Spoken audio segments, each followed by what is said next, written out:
ಕನ್ನಡ ನಾಡು ಇದು ಕನ್ನಡಿಗರ ನಾಡಿಮಿಡಿತ. ಉಳಿದವ್ರು ಎಷ್ಟು ಆಗುತ್ತೆ ನಮಗೇನು ಗೊತ್ತಿಲ್ಲ. ಅದಕ್ಕೆ ನೀವು ಕರ್ನಾಟಕ ಜನರ ಮನೆ ಮನೆಗೆ ಹುಟ್ಟಿಸೋರು ಸುದ್ದಿ, ಅದಕ್ಕೆ ನಿಮ್ಮ ಜೊತೆಗೆ ಮಾತಾಡೋಣ, ಅದನ್ನೊಂದು ವಿಶ್ಲೇಷಣೆ ಮಾಡೋಣ ಅಂತ ನಾವು ಬಂದೆವು. ಅದಕ್ಕೆ ಒಬ್ಬರು ನಿಮ್ಮ ಹಂಪಿ ಯೂನಿವರ್ಸಿಟಿ ಪ್ರೊಫೆಸರ್ ಟಿ.ಆರ್. ಚಂದ್ರಶೇಖರ್ ಅಂತ ಡೆವಲಪ್ಮೆಂಟ್ ಎಕನಾಮಿಕ್ಸ್ ಮಾಡೋ ಇವರು, ಆಮೇಲೆ CN ದೀಪಕ್, ನಾವು ಇವರು ಒಂದು ಸ್ವಲ್ಪ ಸಹಾಯದಿಂದ ನಾವು ಸಮಗ್ರವಾಗಿ ನೋಡ್ತೀವಿ.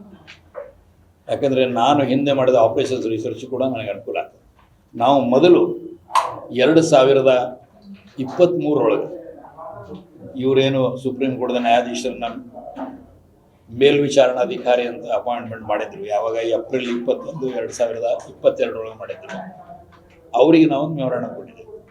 ನಾವೇನು ಹೇಳಿದೆ ಒಂದು ಸರ್, ನೀವು ಹೊಸದಾಗಿ ಬಂದಿರಿ, ಈಗ ನೀವೇನು ನೋಡಬೇಕಂದ್ರೆ ಇಲ್ಲಿ ನಮ್ಮ ಅಧಿಕಾರಿಗಳು ಏನದಾರ ಇವರು ಮೈ ಮುರಿದು ದುಡಿದು ಜನರ ಕಡೆ ಹೋಗಿ ಜನರದ್ದು ಏನಾದ ಪರಿಸ್ಥಿತಿ ತಿಳ್ಕೊಂಡು ಅವ್ರ ಬೇಡಿಕೆಗಳೇನೋ ಅವ್ರ ಅವಶ್ಯಕತೆಗಳೇನೋ ಸ್ವಲ್ಪ ದಯವಿಟ್ಟು ಇದು ಮಾಡಬೇಡ. ಅವು ಏನನ್ನೋದು ನೋಡ್ಕೊಂಡು ಮಾಡುವಂಥ ಪ್ರವೃತ್ತಿ ಅವರೊಳಗಿಲ್ಲ ಭಾಳ. ಅಷ್ಟೇ ಅಲ್ಲ, ಇವತ್ತು ಈ ಆಡಳಿತ ಅನ್ನೋದು ಈ ಮಟ್ಟಕ್ಕೆ ಬಂದುಬಿಟ್ಟದಲ್ಲ. ಒಂದು ಪಕ್ಷದವ್ರು ಇನ್ನೊಂದು ಪಕ್ಷದವರಿಗೆ 40% ಇವರು ಅಂತ, ಇವರೇನು ಭಾಳ ಸಾಚ ಇಲ್ಲ, ಇವ್ರು ಹಂಗೆ ಅದಾರಂತೆ ಅವ್ರು ಬಂದಾರ, ನಿಮಗೆಲ್ಲ ಗೊತ್ತದೆ ಇದು. ಇಂಥ ಪರಿಸ್ಥಿತಿ ಒಳಗೆ ಅವ್ರು ಏನು ನೋಡ್ಲ ಹತ್ತಾರ, ಈಗೇನು ಪ್ರಾಜೆಕ್ಟ್ ಅವ್ರು ಮಾಡೋ ರೀತಿ ನಾವೇನು ನೋಡೇವು. ನೀವು ಬಂದ ನಂತರ ಅಂದರೆ ಏಪ್ರಿಲ್ ಇದ್ರ ಬಂದ ನಂತರ ನಾವು 6-7 ತಿಂಗಳೇನು ನೋಡೇವು. ಇಲ್ಲಿ ಕನ್ಸ್ಟ್ರಕ್ಷನ್ ಸೆಂಟ್ರಿಕ್ ಅಂದರೆ ಕಟ್ಟಡ ಕೇಂದ್ರಿತ, ಕಾಂಟ್ರಾಕ್ಟರ್ ಕೇಂದ್ರಿತ. ಯಾಕಂದರೆ ಅವ್ರಿಗೊಂದು ಪರ್ಸೆಂಟೇಜ್ ಆಗ್ತದೆ, ಅವ್ರಿಗೊಂದು ಇದು ಆಗ್ತದೆ. ಎಲ್ಲರೂ ಇವತ್ತು ಆರಾಮಾಗೆ ಇದು ಮಾಡ್ಕೊಂಡು ಅದಾರ ಅವರು. ಸೊ ಇಂಥದ್ದು ಅಪ್ರೋಚ್ ಅದು. ಅದಕ್ಕೆ ನೀವು ಜನರು ಅಪ್ರೋಚ್ ಮಾಡಬೇಕು. ಇದನ್ನು ನಾವು ಸುಪ್ರೀಂ ಕೋರ್ಟ್ದೊಳಗೂ ಹಾಕಿವು, ಮತ್ತೊಮ್ಮೆ ನಿಮಗೆ ಹೇಳ್ತೇವೆ. ಹಾಗಂದ್ರೆ ಏನು ಅನ್ನೋದು ಬೇಕಲ್ಲ ಅವ್ರಿಗೆ. ಯಾಕಂದರೆ ಅವರು ಸುಪ್ರೀಂ ಕೋರ್ಟ್ ಜಡ್ಜ್ ಆಗಿ ಬಂದಿರ್ತಾರಲ್ಲ ಅವರು. ಅವ್ರಿಗೆ ಏನಂದರೆ ಈಗ ನೋಡ್ರಿ, ಉದಾಹರಣಾರ್ಥವಾಗಿ ಇಡೀ ಕರ್ನಾಟಕದೊಳಗೆ ಸಂಡೂರು ತಾಲೂಕು ಏನದಲ್ಲ, ನಂಜುಂಡಪ್ಪ ಅವ್ರು ಹೇಳದಂಗೆ ಮಾನವೀಯ ವಿಕಾಸದ ಇಂಡೆಕ್ಸ್ ಒಳಗೆ ಅನುಸೂಚಿ ಭಯಂಕರ ಕಡಿಮೆ ಕೆಳಗದ. ಮಾನವೀಯ ವಿಕಾಸ ಅಂದ್ರೆ ಏನು? ಆರೋಗ್ಯ, ಶಿಕ್ಷಣ ಮತ್ತು ಆದಾಯ. ಆರೋಗ್ಯದೊಳಗೆ ನಿಮ್ಗೆ ಕುಡಿಯೋ ನೀರು ಬರ್ತದೆ, ಎಲ್ಲನೂ ಬರ್ತದೆ. ಸೊ ಇದು ಅತಿ ಕಡಿಮೆ ಅದ, ಕೆಳಗದ. ಈ ಗಣಿ ಕಳ್ರಿ ಏನು ರೊಕ್ಕ ಮಾಡ್ಯಾರ, ಅದು ಎಲ್ಲರದು ಮಾಡಿ ಎವರೇಜ್ ತೆಗೆದ್ರೆ ಎವರೇಜ್ ಸ್ವಲ್ಪ ಚಂದ ಕಾಣಿಸ್ಬೋದು, ಅದರ ಪರಿಸ್ಥಿತಿ ಸರಿ ಇಲ್ಲ. ಸೊ ಅದಕ್ಕೆ ನೀವು ಈಗೇನು ಮಾಡ್ಬೇಕಂದ್ರೆ, ಯಾರು ಅವರು ಬಾಧಿತ ಜನರು ಅಂದರೆ ಮೊದಲ ಸಣ್ಣ ಮಕ್ಕಳು, ನ್ಯೂಟ್ರಿಷನ್ ಸೀರಿಯಸ್ ಪ್ರಾಬ್ಲಮ್, ಡೆಫಿಷಿಯನ್ಸಿ ಅದು ಇಲ್ಲೆಲ್ಲ. ಎರಡನೇದು ಹುಡುಗಿಯರು, ತಾಯಿ ತಂದೆನೂ ಕೂಡ ನಿರ್ಲಕ್ಷ್ಯ ಮಾಡ್ತಾರೆ ಹುಡುಗಿಯರು, ನಿಮ್ಗೆ ಗೊತ್ತು. ಆಮೇಲೆ ಅವ್ರು ಯಾವಾಗ ಸ್ವಲ್ಪ ದೊಡ್ಡವ್ರು ಆಗ್ತಾರೆ, ಅವರಿಗೆ ಇದಕ್ಕೆ ಸಾಲಿಗೆ ಹೋದರೆ ನೀರು ಕುಡಿಯೋದಿಲ್ಲ, ಯಾಕಂದರೆ ಅಲ್ಲಿ ಟಾಯ್ಲೆಟ್ ಇಲ್ಲ. ಆಮೇಲೆ ಇದು ಆದರೆ ಅವರಿಗೆ ಸೇಫ್ಟಿ ನ್ಯಾಪ್ಕಿನ್ ಇಲ್ಲ, ಏನೂ ಇಲ್ಲ. ಇಂಥವುದನ್ನು ಮೊದಲು ನೀವು ಕೇಂದ್ರೀಕೃತ ಮಾಡಿರಿ. ಅಲ್ಲಿ ಅಂಗನವಾಡಿ ಟೀಚರ್ ಸರಿಯಾಗಿ ಮಾಡ್ತಾರೋ ಇಲ್ಲೋ, ಅಲ್ಲಿ ANM ಅವ್ರು ಮಾಡ್ತಾರೋ ಇಲ್ಲೋ, ಪ್ರೈಮರಿ ಹೆಲ್ತ್ ಸೆಂಟರ್ ಏನದ, ಸಬ್ ಸೆಂಟರ್ ಏನದ, ಕಮ್ಯುನಿಟಿ ಹೆಲ್ತ್ ಸೆಂಟರ್, ಇವೆಲ್ಲ ಏನು ಮಾಡಿರಿ ಅಂತ ನಾವು ಹೇಳಿದರೆ ಅವ್ರು ಇಲ್ಲಿವರೆಗೆ ಏನೂ ಮಾಡ್ಲಾಗ್ತಿಲ್ಲ.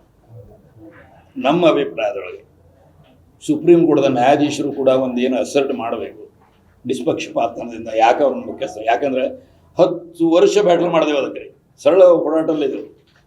ಸುಪ್ರೀಂ ಕೋರ್ಟ್ದವ್ರು ಏನು ಹೇಳ್ತಿದ್ರು ನಮಗೆ ಉತ್ತರ, ಸ್ಟಾಕ್ ಉತ್ತರ ಏನದ, ನೋಡ್ರಿ ನೀವು ಇಲ್ಲಿಗೆ ಬಂದಿರಿ, ಅಕ್ರಮ ನಿಲ್ಲಿಸಬೇಕಾಗಿತ್ತು, ಬೇಕಾದೇಶರು ಮಾಡಿದ್ರು, ನಾವೆಲ್ಲ ಮಾಡೇವು. ಈ ಪ್ರಾಜೆಕ್ಟ್ ರನ್ ಮಾಡೋದು ಅಂದ್ರೆ ನಮ್ದಲ್ಲ, ಅದು ಸರ್ಕಾರದವ್ರ ಕೆಲಸ. ನಾವು ಹೇಳಿದೆವು, ನೀವು ಹೇಳೋದೆಲ್ಲ ಕರೆಕ್ಟ್ ಅದ. ಆದರೆ ಆ ಸರ್ಕಾರದವ್ರೊಳಗೆ ಆ ಎದೆ ಸಿಡಿದ್ರೆ ಕಳಕಳಿ ಇತ್ತಂದ್ರೆ ನಾವು ನಿಮ್ಮ ಕಡೆ ಹೇಳೋ ಪ್ರಸಂಗ ಏನದ. ಇದೊಂದು ಅಪರೂಪದ ಪರಿಸ್ಥಿತಿ ಅದ. ಇದರೊಳಗೆ ನೀವು ನಮ್ಮ ಮಾತಿಗೆ ಬೆಲೆ ಕೊಟ್ಟು, ನಮ್ಮ ಸಾಗರದಾರ ಮಾಡೋದು ಕೊಟ್ಟು ನೀವು ಹಣ ಮಾಡ್ಲಾತ್ರಿ. ಈಗಾಗಲೇ 7-8 ಸಾವಿರ ಕೋಟಿ ಆಗಿದೆ, ಅದು ಮುಂದೂ ಬೆಳೀತದೆ. ಸೊ ಇದ್ರ ಮೇಲೆ ಇವ್ರಿಗೆ ಕೊಟ್ಬಿಟ್ರಿ ಅಂದ್ರೆ ನಮ್ಮ ಕಡೆಗೆ ಏನಂತಾರೆ, ಕಟ್ಕರ ಕೈಯೊಳಗೆ ಕುರಿ ಕೊಟ್ಟಂಗ ಏನಾಗ್ತದಲ್ಲ, ಏನೂ ಆಗೋದಿಲ್ಲ. ಅದಕ್ಕೆ ಮ್ಯಾಲೊಬ್ಬರು ಯಾರೇ ನ್ಯಾಯಾಂಗದ ಪ್ರತಿನಿಧಿಯಾಗಿದ್ರೆ ಅಂದರೆ ಯಾವುದೇ ಪ್ರಾಜೆಕ್ಟ್, ಏನೇ ಪ್ರಾಜೆಕ್ಟ್ ಅವ್ರು ಅಪ್ರೂವ್ ಇರ್ಲಾರ್ದೆ ಹೋಗುದಂದ್ರೆ ಅವ್ರ ಕಡೆಗೆ ಹೋಗಿ ನಾವು ಮಾತಾಡಿದ್ರೆ ಅವ್ರಿಗೊಂದು ರೂಢ ಇರ್ತದೆ. ಯಾರಿಗೆ? ನ್ಯಾಯಾಧೀಶರಿಗೆ. ಏನು ಈ ಪಕ್ಷನೂ ಕೇಳ್ತಾರೆ, ಎದುರಿನ ಪಕ್ಷನೂ ಕೇಳ್ತಾರೆ, ಕಾಯ್ದೆಗೆ ಇದನ್ನು ನೋಡ್ತಾರೆ, ಎಲ್ಲ ನೋಡ್ಕೊಂಡು ಇದನ್ನು ಮಾಡ್ತಾರೆ. ಸೊ ಅದನ್ನು ಮಾಡಿರಿ ಅಂತೇಳಿ. ಸೊ ಕೊನೆಗೆ ನಾವೇನು ಮಾಡಿದೆವು, ಜಾಣಮರಿ ಪ್ರಶಾಂತ ನಾನು ಕೂಡಿಕೊಂಡು 3 ಕಡೆ ನಾವು ಮಾಡಿದ್ದೆವು. ನಮ್ಮದೊಂದು, ಗೋವಾ ಒಂದು, ಆಮೇಲೆ ಯಾವುದು ಒಡಿಸ್ಸಾದೊಳಗೆ ನಮಗೆ ಒಬ್ಬರು ಒಳ್ಳೆಯ ವ್ಯಕ್ತಿ ಸಿಕ್ಕಿದ್ರು, ಮದನ್ ಲೋಕೂರ್ ಅಂತ. ಅವ್ರು ನಾವೊಂದು ಅಲ್ಲಿ ಆಗ್ಬೋದಂತ ಅಲ್ಲೇ ಹಾಕಿದೆವು. ಅವರು ಏಕ್ದಮ್ ಒಪ್ಪಿ ಅಲ್ಲಿ ಹಾಗೆ ಪಟ್ನಾಯಕ್ ಅಂತ ರಿಟೈರ್ಡ್ ಇವ್ರನ್ನ ಮುಖ್ಯಸ್ಥರನ್ನ ಮಾಡಿ ಓವರ್ಸೈಡ್ ಅಥಾರಿಟಿ ಮಾಡಿ ಅಲ್ಲಿ ಮಾಡಿರಂತ ನಾವು ಇಲ್ಲಿ ಮಾಡಿಸ್ತೇವೆ. ನಾ ಯಾಕೆ ಹೇಳ್ತೀನಿ, ಇಷ್ಟು ಮಾಡಿಸಿದ ಮೇಲೆ ಅವರು ಮಾಡಬೇಕು. ಅವರು ಕೂಡ ರಿಟೈರ್ ಆದಮೇಲೆ ವಯಸ್ಸಾಗ್ತದೆ, ಎನರ್ಜಿ ಇರೋದಿಲ್ಲ, ಇದು ಇರೋದಿಲ್ಲ. ಆದರೆ ಅದರ ಸಲುವಾಗಿ ಅಡ್ವೈಸರ್ಸ್ ಬೇಕು ಅಂತ ನಾವು ಹೇಳಿದೆವು. ನಮಗೆ 84ರಿಂದ ಗೊತ್ತಿದ್ದವರು ಅತಿ ಆತ್ಮೀಯರು, ಅತಿ ಪ್ರಾಮಾಣಿಕ ವ್ಯಕ್ತಿಯೊಬ್ಬರು ವಿ ಬಾಲಸುಬ್ರಹ್ಮಣ್ಯ ಅಂತ ಅಡಿಷನಲ್ ಚೀಫ್ ಸೆಕ್ರೆಟರಿ ರಿಟೈರ್ ಆದರು. ಅವರನ್ನು ನಾವು ಸಜೆಸ್ಟ್ ಮಾಡಿದ್ದೆವು, ಅವರು ಅದನ್ನು ಅಪಾಯಿಂಟ್ ಮಾಡ್ಕೊಂಡಾರ. ಸೊ ಈಗ ಒಂದು ಒಳ್ಳೆಯ ವಾತಾವರಣ ಅದ. ಇನ್ನು ಮತ್ತು ಬೇರೆ ಸುಧಾರಣೆಗಳಿದಾವೆಲ್ಲ. ಸೊ ಇದೆಲ್ಲ ನೋಡಿದ್ರು ನಾವು ಅವರು ಈಗ ಸದ್ಯ ಏನಾಗಿದೆ ಅನ್ನೋದು ಹೇಳ್ತೀವಿ. ಅವಾಗ ನಾವು 300 ಚಿಲ್ಲರೆ 304 ಎಷ್ಟು ಪ್ರಾಜೆಕ್ಟ್ ನಾವು ವಿಶ್ಲೇಷಣೆ ಮಾಡಿದ್ವಿ. ಅವಾಗ ಅಷ್ಟು ಪ್ರಾಜೆಕ್ಟ್ ಅಪ್ರೂವ್ ಆಗಿದೆ. ಈಗ ಸದ್ಯ ಏನದಲ್ಲ, ಇದು ಒಂದು ಸ್ವಲ್ಪ ನಾನು ಇಂಗ್ಲೀಷ್ ಒಳಗೆ ಇದು ಹೇಳ್ತೀನಿ ತಾವು ನೋಟ್ ಮಾಡ್ಕೊಂಡು ರೆಡಿ ಇಲ್ಲ, ಯಾಕಂದ್ರೆ ನನಗೆಲ್ಲನೂ ಕನ್ನಡ ಮಾಡೋದಾಗಿಲ್ಲ ಪತ್ರದೊಳಗೆ. ಈಗ ನೀವು ಮೊದಲಿದ್ದು ಇದೆಲ್ಲ ಹಿಂದಿನ ವ್ಯಾಕರಣ. 2ನೇ ಪೇಜ್ ಮೇಲೆ ಇಂಗ್ಲೀಷ್ದೊಳಗೆ ಇದು ಐಟಮ್ ನಂಬರ್ 4 ಅಂತ ನೋಡ್ರಿ ಸರ್. ಇದೇ ನಿಮಗೆ ಮಹತ್ವದ ಐಟಮ್. ಇಲ್ಲಿ ನಾವೇನು ನೋಡೇವಂದರೆ, ನಾವು ಮತ್ತು ಪ್ರೊಫೆಸರ್ ಕೂಡಿಕೊಂಡು ಈಗ ಎಷ್ಟು ಪ್ರಾಜೆಕ್ಟ್ ಆಗ್ಯಾವ ಲೇಟೆಸ್ಟ್ ಅಪ್ರೂವ್ ಆಗಿದ್ದು ಅವ್ರು 408 ಪ್ರಾಜೆಕ್ಟ್. ಎಷ್ಟು ಹಣ ಆಗಿದೆ? 8,648 ಕೋಟಿ 95 ಲಕ್ಷ ಆಯಿತು. ದೊಡ್ಡ ಅಮೌಂಟ್ ಅದ್ರಿ ಇದು. ಅಂದರೆ 30,000 ಕೋಟಿ ಒಳಗೆ ನಾವು 8,600 ಕೋಟಿ ನೋಡಿದ್ರೆ ಇದು ಆಲ್ಮೋಸ್ಟ್ 25%ಕ್ಕಿಂತಲೂ ಸ್ವಲ್ಪ ಜಾಸ್ತಿ ಆಯಿತು. ಹೌದಿಲ್ಲ? ಅದು ಏನಾಗಿದೆ? ಎಲ್ಲಿ ಹೋಗಿದೆ ಹಣ? ಯಾರ ಸಲುವಾಗಿ ಹೋಗ್ಲಾಗ್ತದೆ? ಇದನ್ನು ನಾವು ವಿಶ್ಲೇಷಣೆ ಮಾಡಿದೆವು. ಇದನ್ನು ಮಾಡಿದರೆ ನಾವೇನು ಹೇಳತ್ತೇವೆ ಅಂದರೆ, ನಿಮ್ಮ ಅಧಿಕಾರಿಗಳು ನಿಮ್ಮ ಇದ್ರದ್ದು ಮಂದಿದು ಒಂದು ಏನು ಅಪ್ರೋಚ್ ಅದಂದರೆ, ಈ ಕಾಂಟ್ರಾಕ್ಟರು ಕನ್ಸ್ಟ್ರಕ್ಷನ್ ಸೆಂಟ್ರಿಗೆ ಹೊಂದಿದ್ರೆ ಇನ್ನೊಂದು ಅವರಿಗೆ ನಗರದ ಕಡೆಗೆ ಭಾಳ ಪ್ರೀತಿ. ಈಗ ಬಳ್ಳಾರಿ ನಗರ ಎಲ್ಲಿ ಕುಂತೇವೆ ನಾವು ನೀವೆಲ್ಲ, ಇಲ್ಲಿ ಏನು ಅಫೆಕ್ಟ್ ಆಗಿದೆ ಈ ಕಡೆ ಅಲ್ಲ ನಾವು ಹೇಳಬಾರ್ದು. ಬಟ್ ಇಲ್ಲಿ 24/7 ವಾಟರ್ ಸ್ಕ್ಯಾಂಡಲ್ ಎಲ್ಲ ನಿಮಗೆ ಗೊತ್ತದ. ಆ ಕಾಂಟ್ರಾಕ್ಟರ್ ನಡುವೆ ಏನು ಮುನ್ಸಿಪಾಲಿಟಿ ನಡುವೆ ಏನಾಯಿತು, ಅದು ಆರ್ಬಿಟ್ರೇಷನ್ ಎಲ್ಲ ಗೊತ್ತದ ನಿಮ್ಗೆ.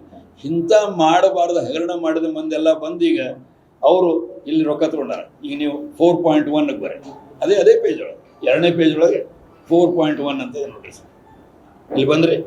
ಇಲ್ಲಿ ಬಂದರೆ ಈಗ ತಾವು ಮಾಡಬಾರ್ದು ಮಾಡಿ ಅಲ್ಲೆಲ್ಲ ಹಣ ಇದಾಗಿದ್ದಕ್ಕೆ ಇಲ್ಲಿ MLA ಅವರಂತೂ ನಾನೇನು ಹೇಳಬೇಕಾಗಿಲ್ಲ ನಿಮಗೆ. ಯಾರವ್ರ ಹೆಸರು? ನಾರಾ ಭರತ್ ರೆಡ್ಡಿ. ಒಮ್ಮೆ ಬಳ್ಳಾರಿ ರೈಸಿಂಗ್ ಒಳಗೆ ನಾನು ನೋಡಿದ್ದು, ಅವ್ರು ಮಾತಾಡಿದ್ದು ಸರ್ ಅಂತಾರೆ, ನಾನೇ ಎಲ್ಲ ತಂದೀನಿ, ಇದನ್ನೆಲ್ಲ ಮಾಡಿದ್ವಿ. ಈ MLAಗಳಿಗೆ, ಈ MLCಗಳಿಗೆ, ಈ ಮಿನಿಸ್ಟರ್ಗಳಿಗೆ, ಈ ಚೀಫ್ ಮಿನಿಸ್ಟರ್ ಸ್ವಲ್ಪ ಏನೂ ಸಂಬಂಧ ಇಲ್ಲ, ಸೂತಿರಲ್ಲ. ಇದನ್ನು ಮಾಡಿದವರು ಸುಪ್ರೀಂ ಕೋರ್ಟ್ದವರು. ಅದರ ಮೇಲೆ ಇಟ್ಟಾರ ನೀವು ಸುಪ್ರೀಂ ಕೋರ್ಟ್ ನ್ಯಾಯಾಧೀಶರನ್ನ.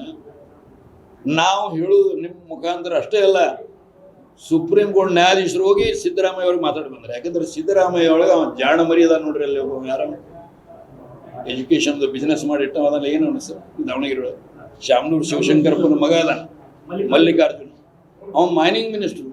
ಆ ಜಾಣ ಮರಿ ಮುಖ್ಯಮಂತ್ರಿ ಕಡೆ ಹೋಗಿ ಫಸ್ಟ್ ಕ್ಲಾಸ್ 25-30 ಸಾವಿರ ಕೋಟಿ ಬಂದದ, ನೀವು ಅಧ್ಯಕ್ಷರಾಗಿಬಿಡ್ರಿ, ಇದಕ್ಕೆ ನಾನೇ ಉಪಾಧ್ಯಕ್ಷ ಆಗ್ತೀನಿ. ಮೈನಿಂಗ್ ಮಿನಿಸ್ಟರ್ ಅದಾನ. ನಮ್ಮ ಎಲ್ಲ ಜಿಲ್ಲೆಯೊಳಗೆ ಯಾರ್ಯಾರು ಮಿನಿಸ್ಟರ್ಗಳು ಅದಾರ ಅವ್ರು ಮಾಡ್ತಾರೆ. ನಾನು ಇಮಿಡಿಯೇಟ್ಲಿ ಇವ್ರ ಕಡೆ ಹೋಗಿದ್ದ, ಏನು ಅವ್ರ ಹೆಸರು ಏನ್ರಿ, ವಂದಿತಾ ಶರ್ಮಾ ಅವರಂತ ಚೀಫ್ ಸೆಕ್ರೆಟರಿ ಆಗಿದ್ರು. ಅವ್ರದ್ರ ಹಿರೇಮಂಡ್ರೆ ನೀವು ಯಾಕೆ ಬಂದ್ರಿ ಅಂತ ನನಗೆ ಗೊತ್ತದೆ. ಹಿಂದೂ ಒಬ್ಬ ನಮ್ಮ IAS ಫಂಕ್ಷನ್ ಮಾಡಬಾರ್ದು ಮಾಡಿರಿ, ಬಟ್ ಅದು ನಿಮ್ಮ ದಾಖಲೆ ಪ್ರಕಾರ ನಾನು ಎಲ್ಲ ಆರ್ಡರ್ ಮಾಡೀನಿ, ನೀವು ಬಂದಿದ್ದು ಗೊತ್ತದ, ನಾನು ಆಲ್ರೆಡಿ ಅದನ್ನು ಮಾಡ್ಲಾಗ್ತೀನಿ. ನಾನು ಏನು ನಿಮಗೆಲ್ಲ ಗೊತ್ತಾಯಿರಿ ಏನು, ಅದೇ ಮೊನ್ನೆ chief minister correct legal opinion ತೊಗೊಂಡು ಚೀಫ್ ಮಿನಿಸ್ಟರ್ ಹೇಳಿದರು, ಇದೆಲ್ಲ ಸುಪ್ರೀಂ ಕೋರ್ಟ್ ಅದ, ಸಮಾಜ ಪರಿವರ್ತನ ಸಮುದಾಯ ಹಿರೇಮಂಡ್ ನಿಮಗೆಲ್ಲ ಗೊತ್ತದೆ, ಅವ್ರು ಏನೂ ಬಿಡೋದಿಲ್ಲ, ಅಲ್ಲಿಗೆ ಹೇಳ್ತಾರೆ ನಿಮ್ಮನ್ನು. ಆಮೇಲೆ ಚೀಮಾರಿ ಹಾಕ್ಸ್ಕೊಂಡು ಅದನ್ನು ಏನು ಮಾಡಬಾರ್ದು. ಯಾಕಂದರೆ ಸುಪ್ರೀಂ ಕೋರ್ಟ್ದೊಳಗೆ ಏನದಂದ್ರೆ, ಏನೇ ಒಂದು ಬಾಯ್ಲಾ ಏನೇ ಬದಲು ಮಾಡಬೇಕಾದ್ರೆ ಸುಪ್ರೀಂ ಕೋರ್ಟ್ದು ಪ್ರಯರ್ ಪರ್ಮಿಷನ್ ಏನಾಗಬೇಕು ಬೇಕು. ನಾ ಯಾಕೆ ನಿಮ್ಗೆ ಹೇಳ ಹತ್ತೀನಂದರೆ, ಇವ್ರ ಕಡೆಯಿಂದ ಏನೋ ಆಗೋವಲ್ದು, ಮಾಡಬಾರ್ದೆಲ್ಲ ಮಾಡ್ಲಾ ಹತ್ತಾರೆ. ಈಗ ಇದ್ರ ಮೇಲೆ ಕಣ್ಣು ಅದಕ್ಕೆ ಅದು ಹೆಂಗೆ ಮಾಡ್ಬೇಕು ಅನ್ನೋದನ್ನು ಹೇಳೋ ಅದನ್ನು ಕೊನೆಗೆ ಹೇಳ್ತೇನೆ ನಾನು. ಸೊ ಈಗ ಸದ್ಯ ಏನದಲ್ಲ, ಇದಕ್ಕೆ ಯಾವುದು ನಿಮ್ಮ ಕುಡಿಯೋ ನೀರಿಂದ ಇದೇನು ಹಗರಡಾಗಿ ಈಗ ಆರ್ಬಿಟ್ರೇಷನ್ ಒಳಗೆ ಹೋಗ್ಯದದು, ಅದಕ್ಕೆ ಎಷ್ಟು ತೊಗೊಂಡ್ರೆ 270 ಕೋಟಿ ರೂಪಾಯಿ. ಸಂಬಂಧ ಇಲ್ಲ, ಸೂತ್ರ ಇಲ್ಲ, ಇದು ಮೈನಿಂಗ್ ಅಫೆಕ್ಟೆಡ್ ಏರಿಯಾ ಅಲ್ಲ, ಏನಲ್ಲ. ಇದು ಸಾಲದಲ್ಲೂ ಹಂಗೆ 2ನೇದು ನೋಡ್ರಿ ಸರ್. ಈ 4.1 ಮೊದಲನೇದು ದೊಡ್ಡ ಅಂಕಿ 270 ಕೋಟಿ 64 ಲಕ್ಷ. 2ನೇದು ಅವರೊಂದು ರೀಕನ್ಸ್ಟ್ರಕ್ಷನ್ ಮಾಡೋರು 550 bed medical college hospital block number 11, ಅದಕ್ಕೆಷ್ಟು 121 ಕೋಟಿ ಸರ್. ಅದು ಸಾಲದನ್ನು ಹಂಗೆ ಈ 4.1 ಒಳಗೆ ಅದ ನೋಡ್ರಿ ಸರ್, 3 ಅಂಕೆ ಅದ. ಅದು ಸಾಲದನ್ನು ಹಂಗೆ ಡಿಸ್ಟ್ರಿಕ್ಟ್ ಹಾಸ್ಪಿಟಲ್ದೊಳಗೆ ನೆಸೆಸರಿ ಇಕ್ವಿಪ್ಮೆಂಟು ಮತ್ತು ಸಿಬ್ಬಂದಿ ಪಗಾರ ಇವೆಲ್ಲ ಡೆಪ್ಯೂಟಿ ಡೈರೆಕ್ಟರ್ ರೆಕಮೆಂಡ್ ಮಾಡ್ಯಾನ. ಅದಕ್ಕೆ 151 ಕೋಟಿ. ಒಂದೇ ಈ ಊರಿಗೆ ಇಷ್ಟು ಇದು ಮಾಡಿ, ಇವು ಯಾವಕ್ಕೂ ಸಂಬಂಧ ಇಲ್ಲ, ಸೂತ್ರ ಇಲ್ಲ. ನಿಮಗಂತೂ ನಮ್ಮದು ಗೊತ್ತದ, ನಾವೇನದೆಲ್ಲ ಸೌಮ್ಯವಾಗಿ ಪ್ರಾಮಾಣಿಕವಾಗಿ ಮೈ ಮುರಿದು ದುಡಿದವ್ರಿಗೆ ವಿಶ್ಲೇಷಣೆ ಮಾಡಿ ಎಲ್ಲ ಮಾಡಿ ಅವ್ರ ಮುಂದೆ ಇಡ್ತೇವೆ. ಅವ್ರು ಮಾಡಿದ್ರು ಚಲೋ ಆಯಿತು. ಮಾಡ್ಲಿಕ್ಕಂದ್ರೆ ಕೂಡೋದೇ ಅದು ಯಾರೇ ಇರಲಿ ಏನೇ ಇರಲಿ. ಕಡೆ ಸಲ ಹಿಂಗೆ ಆಯಿತು, ನಮಗೆ ಅಧಿಕಾರ ಇಲ್ಲ ಅಂತ ಅವ್ರು ಅಂದರು. ನಾವಂದೇವು ನಿಮ್ಗೆ ಅಧಿಕಾರದಿಂದ ನಮಗೆ ಪ್ರಶಾಂತ್ ಅವ್ರಿಗೆ ಅನಿಸ್ತು. ಆದರೆ ಏನು ಪ್ರಾಬ್ಲಮ್ ಇಲ್ಲ, ನೀವು ಅಧಿಕಾರ ಇಲ್ಲ ಅಂತ ಬರೀರಿ, ನಾವು ಹೋಗ್ತೀವಿ. ಸುಪ್ರೀಂ ಕೋರ್ಟಿಗೆ ಹೋದೆವು, 9 ತಿಂಗಳೇನು 10 ತಿಂಗಳು ತಗೋತು. ಸುಪ್ರೀಂ ಕೋರ್ಟ್ ಇಲ್ಲ ನಿಮ್ಗೆ ಅಧಿಕಾರದನ್ನ ಮಾಡಬಹುದು. ಅಧಿಕಾರ ಯಾರಿಗೆ? ಸುಪ್ರೀಂ ಕೋರ್ಟ್ದ ನಿವೃತ್ತ ನ್ಯಾಯಾಧೀಶರು.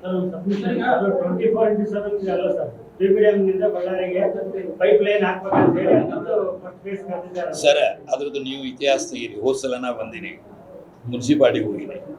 ಆಮೇಲೆ ಅಲ್ಲೊಂದು ಇದು ಅದ, ವಾಟರ್ ಸಪ್ಲೈ ಬೋರ್ಡು. ಇದ್ರದ್ದು ಇತಿಹಾಸ ಭಾಳ ಚೆಕರ್ಡ್ ಹಿಸ್ಟ್ರಿ ಅಂತಾರೆ ಇಂಗ್ಲೀಷ್ ಒಳಗೆ. ಅದು ನಡೆದು ಬಂದ ಹಾದಿ ಭಾರಿ ಇದು ಅದ. ಸರ್ ಇರಲಿ, ಅದು ಬಿಡ.